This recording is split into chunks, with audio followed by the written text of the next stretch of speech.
Throughout the years, the term American Dream has been used in many ways, but it is essentially an idea that just suggests that anyone in the U.S. can succeed through hard work and has the potential to lead a happy, successful life. One decade that stands out the most and is recognized for the American Dream are the 1950s. In the 1950s, life began to get sweeter and more stable for the average American. The decade was characterized by a rising birth rate, a stable divorce rate, and a declining age of marriage. Most married women at this time walked down the aisle aged just 20. Only 16% of them got a job outside the house, and a majority of brides were pregnant within 7 months of their wedding. They didn't stop at one child. From 1940 to 1960, the number of families with 3 children doubled, and the number of families having a 4th child quadrupled. By then, science was eliminating disease, salaries were rising, household goods were gaining profits, and the nuclear family had a friend in big business. The advertising agencies tried to create the model of the perfect housewife. A famous article in Housekeeping Monthly of May 13, 1955 explained what perfection entitled. Your goal: to try to make sure your house is a place of peace, order, and tranquility, where your husband can renew himself in body and spirit. Make him comfortable. Have him lean back in a chair, or have him lay down in the bedroom. Arrange his pillow and offer to take off his shoes. Speak in a low, soothing, and pleasant voice. Remember, he is the master of the house, and as such will exercise his will with fairness and truthfulness. You have no right to question him. A good wife always knows her place. This idea of perfection is far from what perfection entitles. Women are just as equal to men. There's not much different between us. We both want to be successful in life and feel like we're the most important person in the world. No one can achieve perfection because perfection cannot be defined in one definition for all. Spending on such advertising rose from $6 million in 1950 to over $13 billion in 1963. The habits of advertising's madmen were central to the 1950s boom. Robert Sarnoff, president of the National Broadcasting Company, said in 1956, "The reason we have such a high standard of living is because advertising has created an American frame of mind that makes people want more things, better things, and newer things." He was right. Private debt doubled during the 1950s, driving off profit and productivity, and returning much of it to the male worker. The economy grew by roughly 13%, with low rates of inflation and unemployment. By 1963, the average family had 13% more purchasing power than it had in 1950. In 1963, a book hit the shelves. Its author, Betty Friedan, claimed to expose all the oppression and misery that lie behind Leave It to Beaver's white picket fences. Intellectually repressed and lacking any way to express themselves beyond cooking or intimate relations, the housewives of the 1960s were suffocated by what Friedan called the feminine mystique. Each suburban wife struggles with it alone, she wrote. As she made the bed, grocery shopped, matched slipcover material, ate peanut butter sandwiches with her children, drove Cub Scouts and brownies, lie beside her husband at night, she was afraid to ask even of herself the silent question, "Is this all?" The feminine mystique stayed on the New York Times bestsellers list for 6 weeks and laid the groundwork for a feminist revolution that would redefine the nuclear unit forever. Contemporary women were already finding ways to overcome the feminine mystique while retaining their identities as wives and mothers. In 1960, the U.S. Food and Drug Administration officially licensed the sale of the oral contraceptive known as the pill. By 1962, an estimated 1,187,000 women were using it. Policymakers thought the pill would strengthen the nuclear family by increasing disposable income via reduced pregnancies.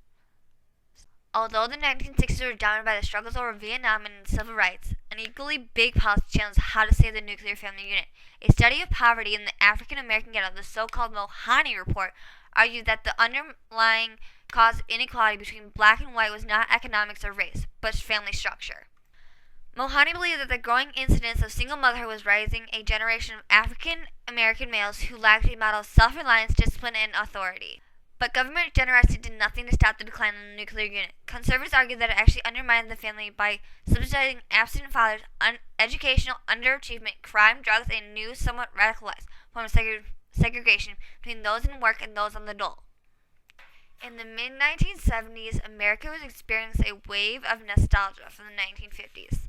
Movies like Grease and American Graffiti celebrated a lost age of innocence and certainty. President Carter said that if he won the election, he would hold a White House conference on the family to discuss the best way of reviving some of those old values. But after Carter's inauguration, the White House announced a name change. The Conference on the Family would become the Conference on Families, reflecting the growing diversity of American family structures. One person who welcomed the rebranding was Delegate Betty Friedan. In her 1981 book, The Second Stage, she wrote that she was pleased the conference recognized the most important shift in American life that had occurred in the last 20 years. Women now work. Indeed, they did. In 1950, the proportion of married women under 45 who worked was just 26%. By 1985, it would hit 67%. The growing expectation and need for women to enter the labor market had a dramatic impact on gender roles, child rearing, and patterns of cohabitation. Life for the 70s women was more independent and more complex. Recession made the task all the more important, with men being laid off in both blue-collar and white-collar jobs, with inflation showing no let-up. Women's opportunity needed legal underpinning to ensure the survival of the family. America was undergoing a religious revival and the cultural right was evolving into a well-oiled political machine.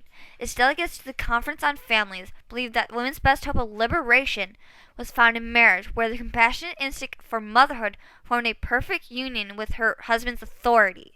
To the feminists at the conference, such views was the last gasp of an old male-based order that was out of step with the unstoppable march of progress. Boasting superior numbers of delegates, the feminists were able to push through platforms endorsing abortion on demand and gay rights. Their success gave them the illusion of political momentum. Outside the conference, the anti-feminist activist Connie Marchner told the media that families consist of people related by heterosexual marriage, blood, and adoption.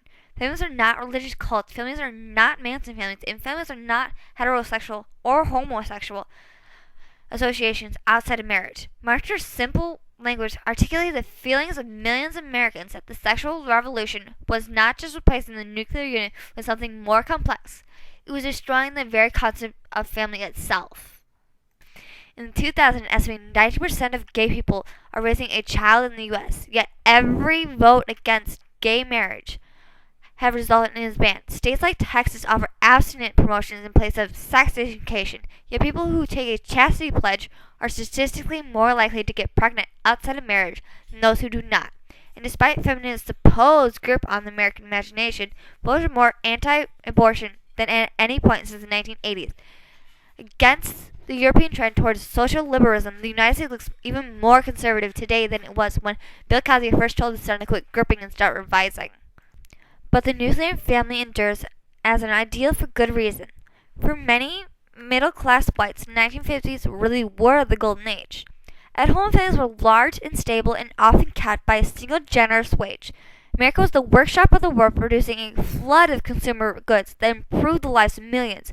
Abroad, the USA established itself as a model of the good life, the American dream, meritocratic and capable of reaping great rewards, set an international standard for democratic capitalism. Though the phrase has different meanings to different people, it suggests an underlying belief that hard work pays off and that the next generation will have a better life than the previous generation. The crisis of confidence in this belief is not just because the economy is bad. In fact, the American dream flowered at a time when the economy was at its worst. In 2009, President Obama looked back across those decades as he took the oath of office. He described his inauguration as a fulfillment of the American dream, where a man whose father, less than 60 years ago, might not have been served at a local restaurant, can now stand before you to take a most sacred oath. While Obama embodies the American dream in a powerful and pacific way, this is a theme that every president and would-be president adopts in some fashion. As cynical as this may seem, the numbers suggest that people most likely to believe in the American dream today are those who have already attained it. Is this how you see your American dream?